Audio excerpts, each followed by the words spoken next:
10 minus 1 is equal to 9, 9 minus 1 is equal to 8, 8 minus 1 is equal to 7.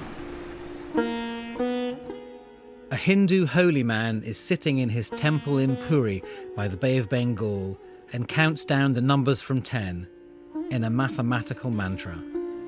7 minus 1 is equal to 6, 6 minus 1 is equal to 5,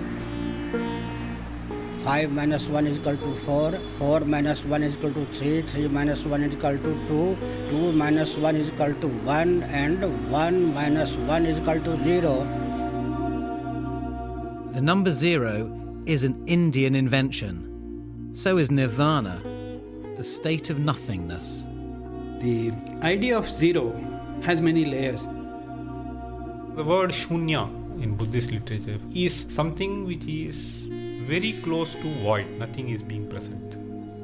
And shunya is the term which is used later to represent number 0 also. To you, is 0 mathematics or is it religion? Both. The number system that we use today, the digits from 0 to 9, originated about 1,500 years ago in India. I'd say they're the greatest invention in history. The three great ancient Indian religions, Buddhism, Hinduism and Jainism, had a remarkable approach to numbers. I went to India to investigate the historic connection between Eastern spirituality and arithmetic and its repercussions today. First stop, New Delhi. The Jantar Mantar is the oddest tourist attraction in the capital. It contains towering terracotta geometrical structures a bit like a crazy golf course for giants. In fact, it's an open-air astronomical observatory, and the structures are massive sundials. It's a peculiar observatory because normally in the observatory you have buildings which have instruments. Here the buildings themselves are the instruments. I'm with Professor Rajesh Kochhar, one of India's leading historians of science. The Jantar Mantar was built relatively recently, only 300 years ago, but Indian maths dates back to the Vedic period, around 800 BC, when religious practice involved very sophisticated calculations. In the Vedic period, a ritual was a very important part of life. And there are fire altars for sacrifice which were built. For ritual to be efficacious, it should be elaborate and it should be well timed. So elaboration meant that you built fire altars according to a certain shape. So the oldest books in India pertaining to science are the Shulva Sutras. They lay down the prescription for making these fire altars. For example, they know the value of square root of 2. They have an approximate value of pi. They give examples from Pythagoras' theorem. That's the theorem named after Pythagoras, but 2 centuries before Pythagoras was born. Not only were they streets ahead in geometry, but the Indians counted higher than anyone else. They developed a unique obsession in the ancient world, gigantic numbers. In Greece, the highest number word was myriad, for 10,000. In India, they went up to the trillions, quadrillions and beyond. My quest for insights into Indian jumbo numbers brings me to the jumbo metropolis, Mumbai. I'm inching through the traffic to the Indian Institute of Technology for a meeting with Professor S.G. Dani, one of India's most eminent mathematicians. In modern-day parlance, traces remain of the ancient love of the unfeasibly large. Even in the present day, very large numbers turn up in conversations and so on. So, for instance, if I speak of the term parardha without explaining it, hardly anybody would bat an eye and ask you what it is. What is a parardha? Parardha is 10 raised to 17. 10 to the 17? 10 to the 17. 1 and then 17 zeros after that. And literally it means halfway to heaven. So, but in the Buddhist tradition, the numbers even higher. The term Talakshana, it's 10 raised to 53. So 1 and 53 zeros over that, that's a number. 1 and then 53 zeros 53 after zeros. that is an absurdly large number. It is. Why was this introduced? What was it used for? I think there's a certain kind of gratification that people derived from thinking of these kind of numbers. It's not for any practical reason, it's obvious. The Jain religion had particular fondness for contemplating extraordinarily large quantities. The Raju, for example, is the distance covered by a god in 6 months if he covers 100,000 yojana in each blink of his eye. If the god blinks 10 times a second, say, this works out at about 15 light years. No quantity in any Western religious text comes close. The Jains, in fact, went higher still. They developed a remarkable classification of different types of infinity. Kim Plofka, historian of Indian maths at Union College in the United States. There are countable or innumerable numbers, there are infinite numbers, and then there are unenumerable numbers. The determination of the largest enumerable quantity or the smallest non-enumerable one is discussed at great length in some Jain texts, and they have fascinating approaches to it. I mean, it's funny because when we think of all these different types of infinity, our first reaction is, that seems a bit silly, when actually modern maths is really focused, or certain parts of it, on serious differences between types of infinity. So they were really ahead of their time.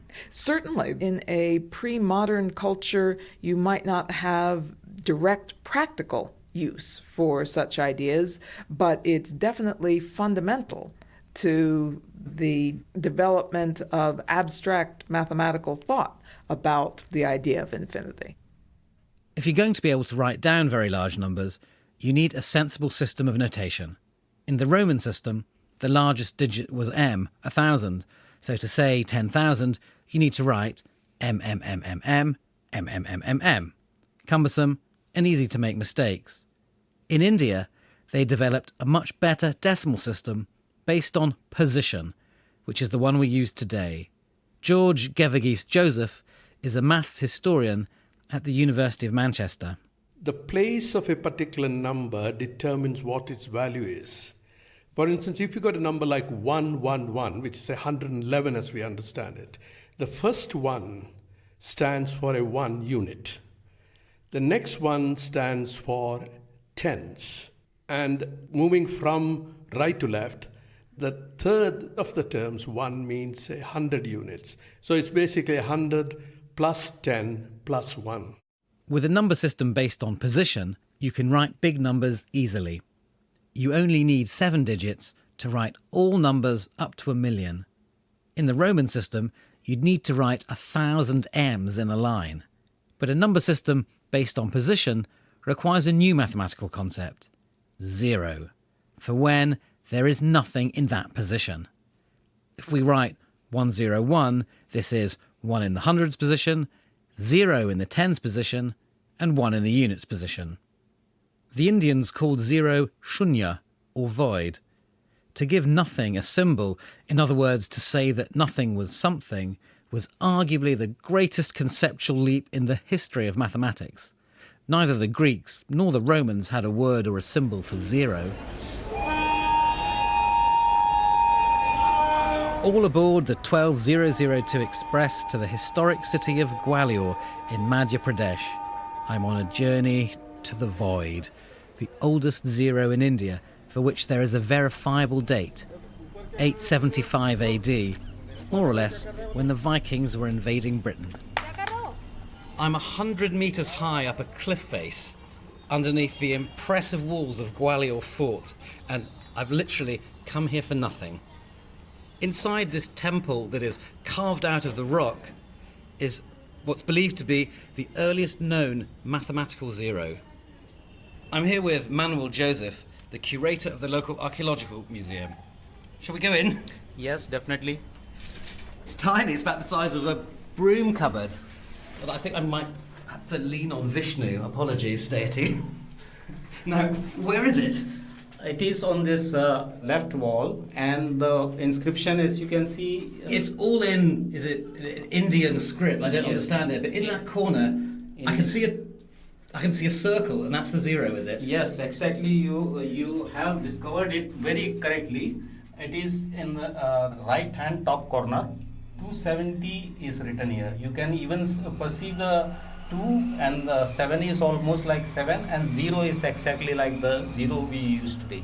That's And amazing. What was it referring to? actually, it refers to the hastas, the terminology then used for land measurements.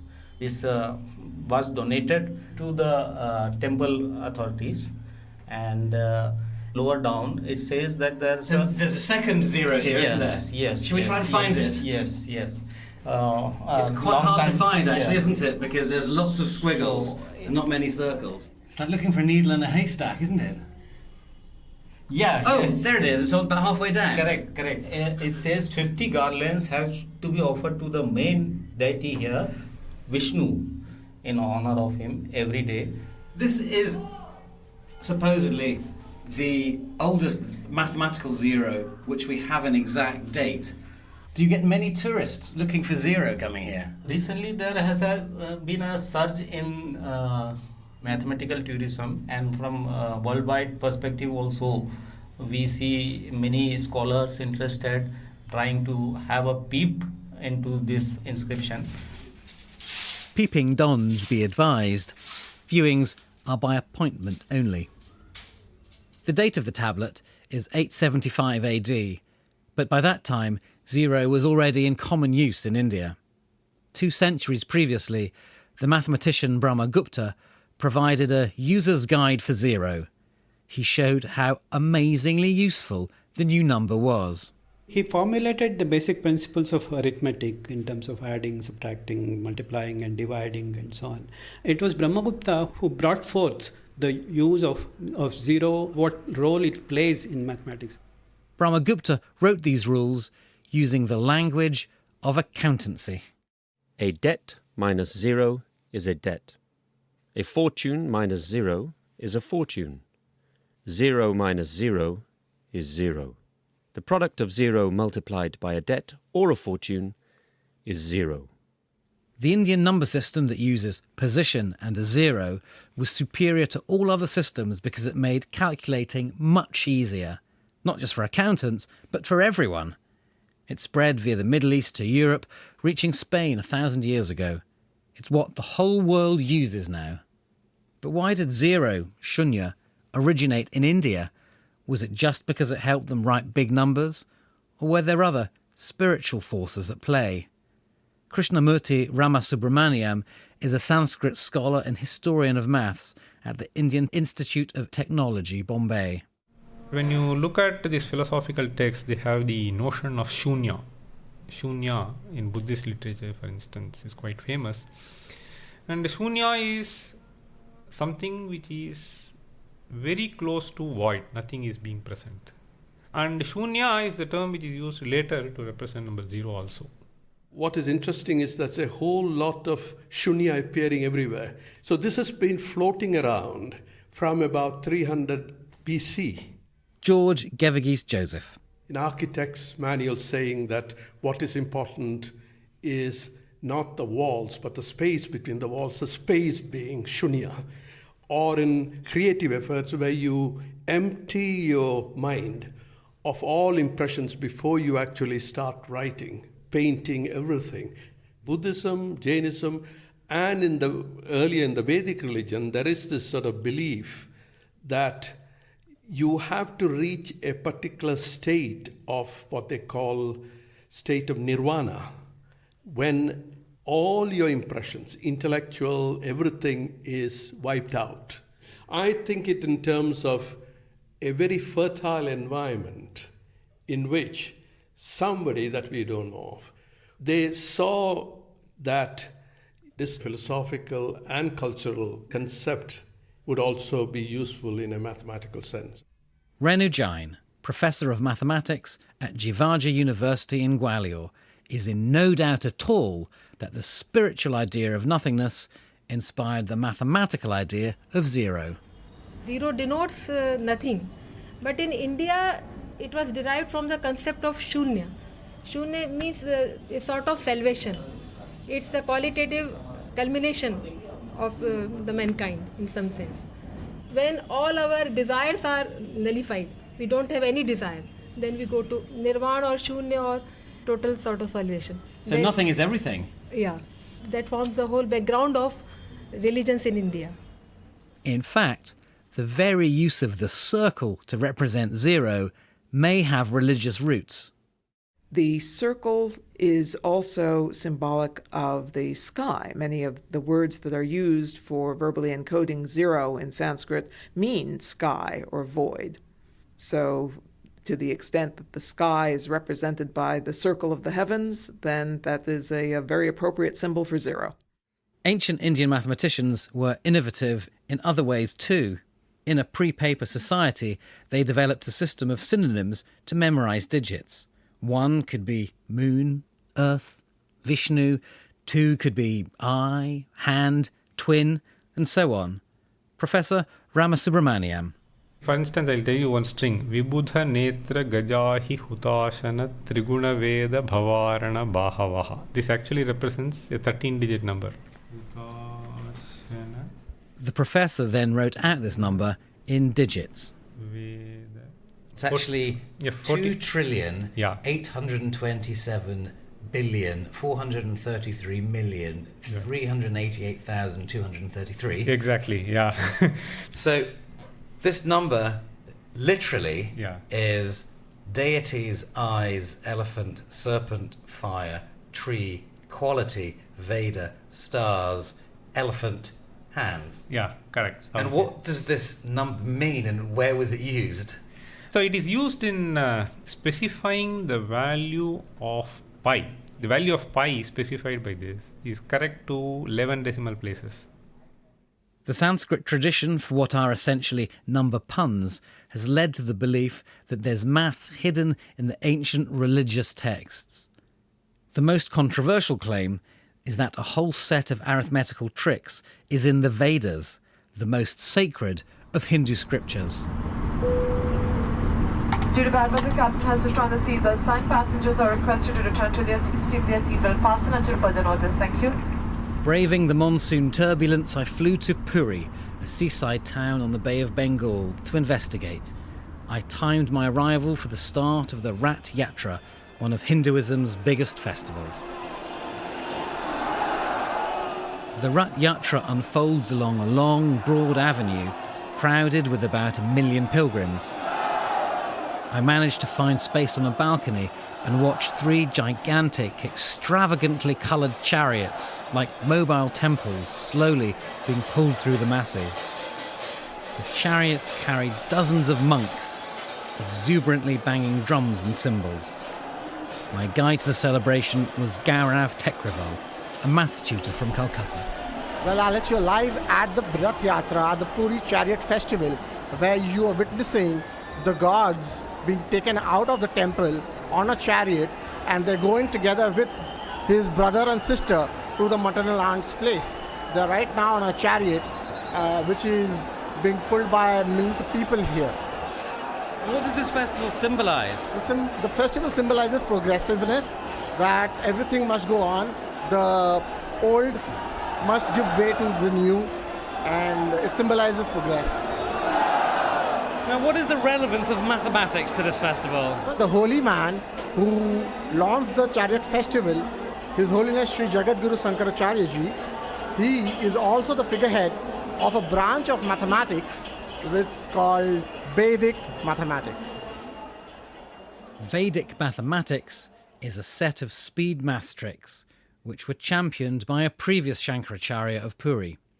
According to legend, 100 years ago, Bharati Krishna Tirthaji contemplated the Vedas in solitude for 8 years and by divine revelation found the tricks in them. It's a bit like the Pope discovering how to calculate square roots by reading the Bible. Gaurav Tekrival is a modern-day advocate of Vedic maths. He's director of a company that teaches people the method online and in schools. He talked me through an example. Let's say if you would like to square 35. So what you would do is you would take 3 and tell me the number which comes after 3. 4. So you multiply 3 and 4 together. How much that gives 12. you? And then 5 is there. You square 5.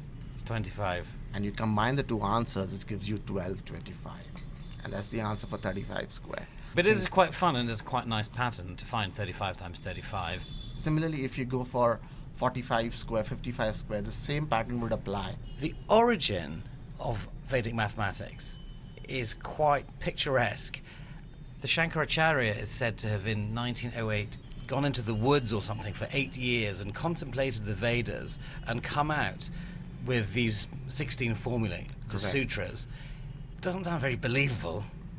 No one else has been able to find them since. That is really disputed because it's not there. When we look at it, it's not there. So you have to say the fact that in Vedas, when you read them, they're in layers. There are layers of meanings which come out when you read a word. For example, there is this poem where if you decode it, it would give you the value of pi. But when it's not decoded, it's a hymn to Lord Krishna. Vedic maths gets a lot of stick from the academic community, and S.G. Danny has led the charge. The way I view it, at some point in his life, Shankaracharya of Puri took it into his head that Indian mathematics was not getting its due recognition and somehow something had to be done about it. On the other hand, he didn't really have an idea of precisely what needs to be done, and he just went into the folklore. He took charge of whatever people knew in terms of mathematical tricks or doing faster computations in certain specific contexts that arise in trade or craftsmanship and so on. And to his mind, I suppose, it could be called Vedic because everything, all knowledge is Veda and so on. There's a certain degree of confusion about what Vedic is. For a normal person, it should mean something which comes from the Vedas. But I think by being a somewhat religious person, he may not have paid enough attention to these kind of criteria to knowledge. The origins of Vedic maths may be disputed, but the tricks do work. Gaurav Tekraval says it's the solution to the worldwide crisis in numeracy because it makes maths more fun. People don't like maths. Maths is not interesting anymore in school. So they want something interesting. They want fun with maths. But why is Easily. Vedic maths more fun than normal maths? Because you could do it faster. You could do it in one line. Say, I give you an example. Okay, how much time would you take to do a sum like 98 times 97? A child would take in grade 4 or grade 5 about 30 seconds to 45 seconds. But with Vedic maths, you can do it in 5 seconds.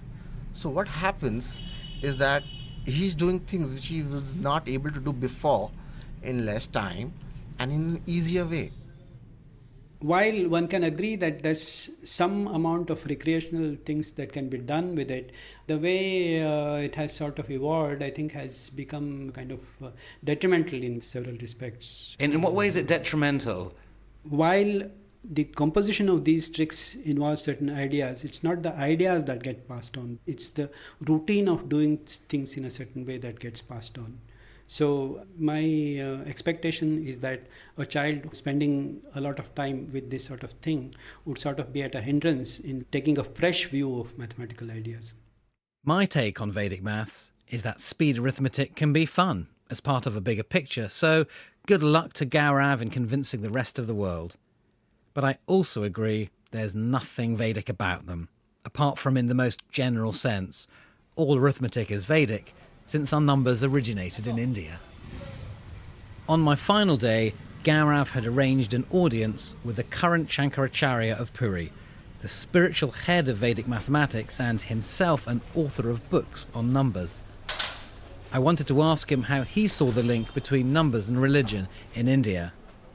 The Shankaracharya is one of the 4 holiest men in traditional Hinduism and, hilariously, he lives in a math.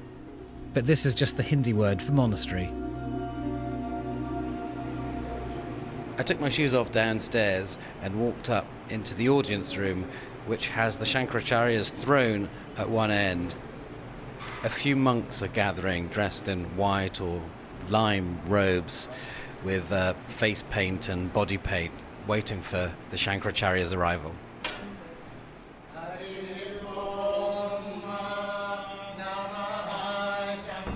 The monks began to chant as the Shankaracharya appeared through a side door. He's in his 70s, was wearing a simple orange robe, and sat in a half lotus on his throne. And next to him, his interpreter.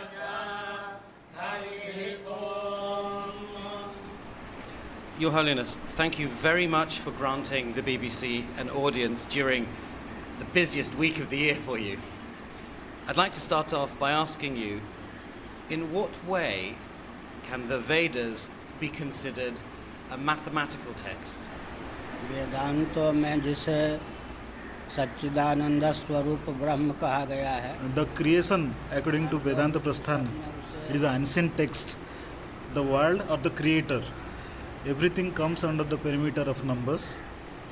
And we have Maya and the God, Brahma or Paramatma, the sole creator of this world. Maya is the energy of the God, and we define it as one. And the Brahma or the Paramatma, the creator, he is the zero. If you are a proper guru, okay, you will find that the zero is the main number of the numbering system. Zero is the symbol of God. It's interesting because in Western thought, we connect the idea of the Almighty, the Creator, with infinity, not with zero. अनंत का नाम ही शून्य है हमारे यहाँ. In our text, infinity or the endless factor we are telling, that is zero. किसी भी वस्तु और व्यक्ति को अस्तित्व और Mathematics is religion, and religion is also mathematics. Because in a religioustic practice, in practicing meditation, again you will find that that concept is that if you will climb up in a ascending manner, you will go towards infinity. Okay, if you will come down in a descending manner, you will come to zero. So would you recommend the study of mathematics as a way to reach nirvana? हाँ, हमारा विचार ये है कि जैसे अक्षराम्नाय की दृष्टि Yes, से you can achieve nirvana by practicing mathematics. He has a thought in his mind that he will write some book by using numbers 1, 2, 3, how the person can reach the nirvana or reach God. For the Shankaracharya, shunya, or zero, is nothing, and it is everything. For mathematicians too. Shunya is the basis of nirvana and of the number system we all use today.